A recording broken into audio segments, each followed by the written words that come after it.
Dieu, dans son omniscience, voit tous les hommes, mais il est concentré sur son juste. C'est pourquoi il avait dit à Satan, as-tu vu mon serviteur Job? Parce que son regard était concentré sur le juste. Mon frère, si tu vis dans la justice, les yeux de Dieu sont concentrés sur toi. Donne-moi un amen. Et donc Dieu sait que tu as la compassion. Alléluia. Les regards, les yeux, ses yeux sont sûrs, car les yeux du Seigneur sont sur les justes et ses oreilles sont attentives à la prière. Donc avant que l'oreille de Dieu fonctionne, il faut que ses yeux fonctionnent. Dieu exauce celui qui attire son regard. C'est pourquoi la Bible dit, son regard est sur les justes et ses oreilles sont attentives à leur prière. Donc si Dieu n'a pas ses yeux concentrés sur toi, quand tu vas prier, son oreille ne va pas t'écouter. C'est ce que la Bible dit. Il y a une relation entre l'oreille de Dieu et les yeux de Dieu. Dieu exauce celui qui attire son regard, celui qui plaît à son regard, celui qui émerveille son regard. C'est celui-là que Dieu exauce. L'oreille entend celui que les yeux voient.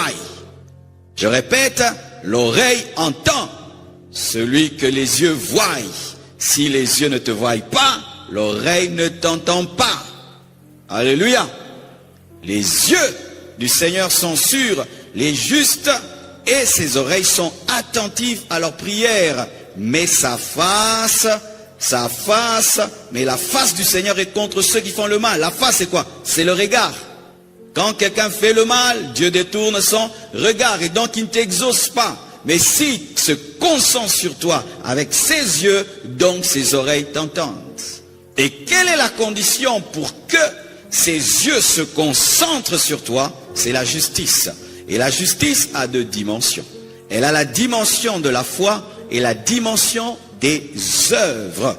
Nous sommes d'abord justes par la foi. La foi en qui? La foi en Jésus-Christ, le juste.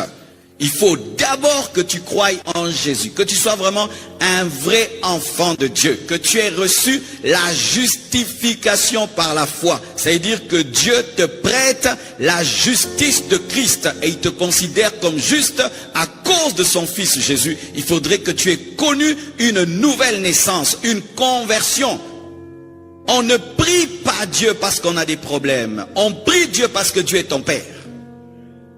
Ah oui, on ne prie pas parce qu'on a des problèmes. On prie Dieu parce qu'il est Père. Et pour qu'il soit ton Père, tu dois être justifié par la foi. Tu crois en Jésus-Christ et Jésus-Christ te donne sa justice. Et quand Dieu te regarde, il te considère comme étant saint. Alléluia. La deuxième justice, c'est la justice par tes œuvres, par tes bonnes œuvres, comme je l'ai dit hier. La foi sans les œuvres est une foi morte. Il faut que tu vives dans l'obéissance à Dieu et que tu portes des fruits, des œuvres selon la volonté de Dieu. C'est alors que Dieu t'exaucera. Si tu pries dans la méchanceté, Dieu ne t'exaucera pas. Si tu pries et tu es païen, Dieu ne t'exaucera pas. Si tu pries dans le péché, Dieu ne t'exaucera pas. Si tu pries dans la désobéissance, Dieu ne t'exaucera pas. Pourquoi? Parce que ses yeux ne sont pas sur toi. Il a détourné sa face, ce qui fait que son oreille aussi ne peut t'entendre. Dieu entend tout, c'est vrai, de manière générale, mais Dieu n'exauce pas tout.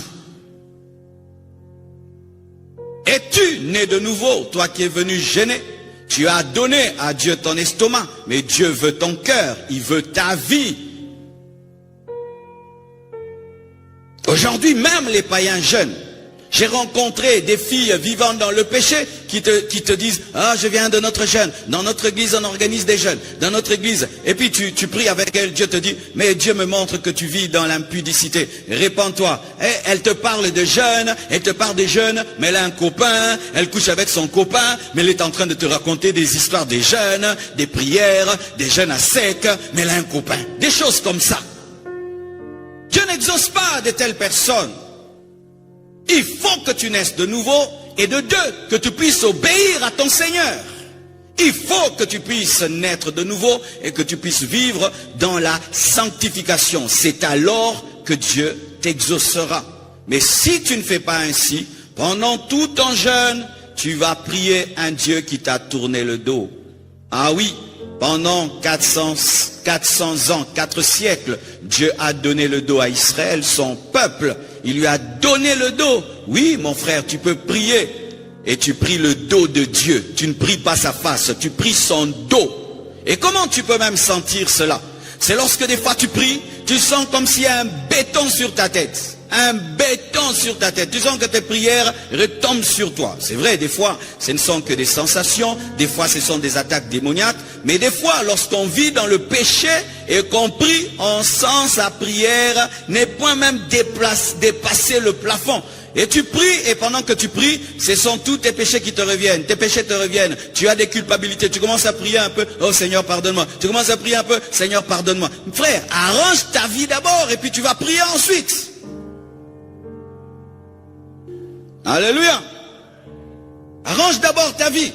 Et nous sommes pressés. Ah non, je dois vite demander, je dois vite demander, je dois vite demander. Non, tu dois vite arranger. Précipitez-vous à vous mettre en ordre avec Dieu. Et ensuite demandez.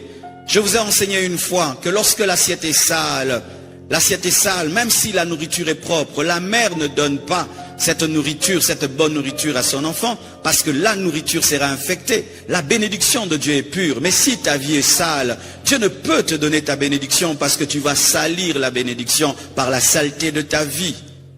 Pendant ce jeûne, mettez-vous en règle avec Dieu. Répentez-vous. Sortez des mauvaises relations. Quittez les relations illicites. Répentez-vous de tout mauvais caractère, de toute désobéissance. Dieu t'a demandé une chose, tu ne l'as fait jamais. Jamais, jamais. Tu as un ennemi dans ton cœur, tu vis dans la haine. Avant le jeûne, tu passes ton temps à critiquer, parler du mal, et puis tu viens à l'église, tu commences à prier. C'est comme quelqu'un qui n'a pas brossé les dents, qui parle.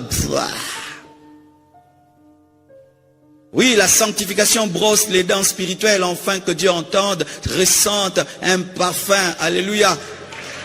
Mais quand tu parles du mal, tu parles du mal des gens, tu critiques, tu calomnies, colportes et tout. Et puis Seigneur Dieu Tout-Puissant. Ah oui, mes frères. N'est-ce pas que quand tes enfants te parlent très tôt matin sans avoir brossé les dents, tu dis quoi? Ah, va brosser, n'est-ce pas? Et Dieu te dit, va brosser la bouche. Frère, brosse la bouche, brosse